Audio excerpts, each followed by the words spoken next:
Rénover pour ne pas sombrer, c'est un peu le nouveau credo du Parti socialiste. Le temps d'un après-midi, les principaux élus de la région ont pu discuter sur l'avenir du PS avec les militants. L'organisation de primaires ouvertes, le cumul des mandats, autant de débats qu'ils devront trancher lors d'une consultation nationale le 1er octobre. En attendant, comme un hommage au débat participatif de la campagne présidentielle de Ségolène Royal, les militants ont pu s'exprimer devant les élus. Alors on ne sait pas très bien où est la limite. Et voilà, parce que nous, entre nous, on n'est pas en mesure de... Alors personnellement, pour l'instant, ça me choque beaucoup.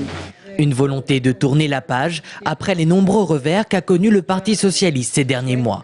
C'est vrai que les militants sont navrés quand ils voient que toute l'énergie de nos plus grands dirigeants ou de ceux qui sont les plus connus dans la presse nationale, c'est plutôt d'essayer de se promouvoir soi-même, plutôt d'essayer de discréditer tel ou tel, plutôt que de penser à l'intérêt général, qui est certes celui du parti, mais qui est d'abord celui de la France. Je crois que le moment est venu, en tous les cas pour nous, d'arrêter de regarder son nombril, mais simplement de travailler pour proposer des choses pour les échéances qui viennent.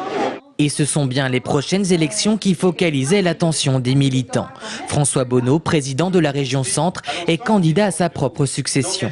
Son discours dans la salle des médailles sonnait comme un début de campagne. Commune, des initiatives de rassemblement pour associer nos concitoyens à la construction de ces politiques. Je souhaite très fort que, dès le premier tour, si c'est possible, au second tour, dans tous les cas de figure, l'ensemble des forces de gauche, les Verts, les communistes, les radicaux, les MRC, les socialistes, l'ensemble des forces de gauche soient rassemblés.